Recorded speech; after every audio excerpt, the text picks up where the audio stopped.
Oke, kali ini kita akan membahas implementasi imunologi. Imunologi dapat bermanfaat untuk kesehatan maupun farmasi seperti imunoterapi dan vaksinasi. Manfaat lainnya yaitu biasanya digunakan untuk immunoassay atau untuk mendeteksi atau diagnosis suatu penyakit atau paparan toksin tertentu. Hematopoiesis adalah istilah untuk pembentukan sel darah. Biasanya ini akan terdiferensiasi menjadi beberapa sel darah, dan sel darah putih menjadi komponen yang berperan dalam sistem imun. Bentuk implementasi imunologi yaitu imunoterapi dan imunoassay.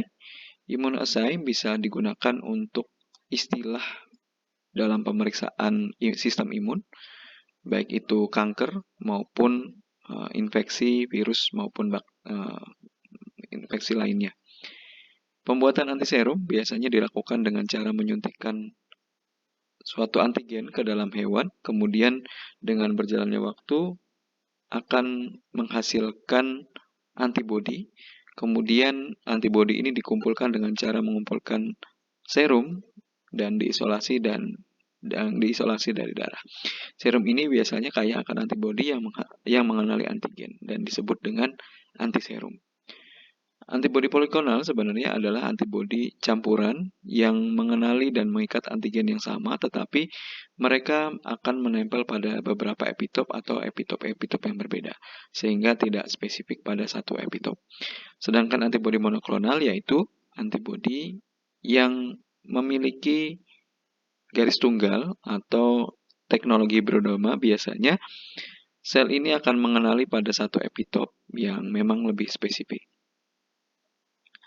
Keuntungannya tentu karena ini mengikat satu epitop, maka antiserum ini akan berguna pada menghasilkan antibodi yang sama secara konsisten, sehingga dapat mengenali virus yang sama. Imunoterapi adalah istilah yang digunakan untuk membuat sistem imun kebal terhadap suatu penyakit atau pengobatan suatu gangguan sistem imun tertentu. Beberapa macam imunoterapi yang bisa dilakukan adalah antibodi monoklonal, terapi dengan limfosite, terapi dengan sel dendritik, terapi sitokin, checkpoint inhibitor, virus onkolitik, dan vaksin. Antibodi monoklonal tentu adalah lebih dipilih dibandingkan poliklonal karena sifat spesifikitasnya dan hasil antibodi yang lebih stabil dan spesifik, sehingga lebih bermanfaat untuk melawan virus maupun infeksi lainnya. Terapi dengan sel limfosite biasanya dapat diambil dari tubuh penderita, kemudian dimodifikasi hasil limfosite tersebut. Ini disebut dengan chromic antigen receptor atau CAR. Sel limfosit kemudian dimasukkan kembali ke dalam tubuh penderita untuk membunuh sel kanker.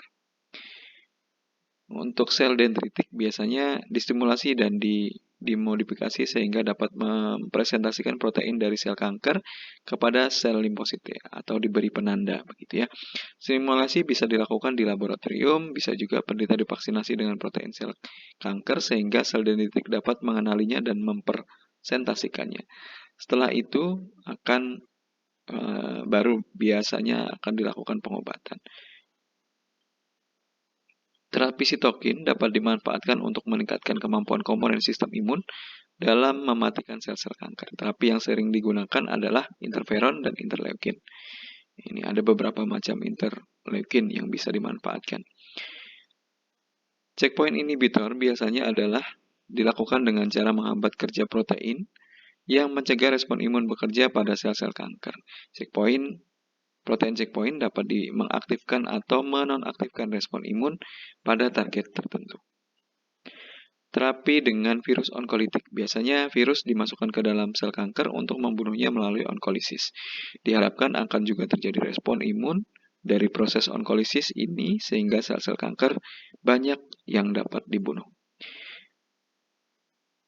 Ini termasuk di dalamnya vaksin DNA, protein sel kanker, sel dendritik, dan sel anti-idiopatik.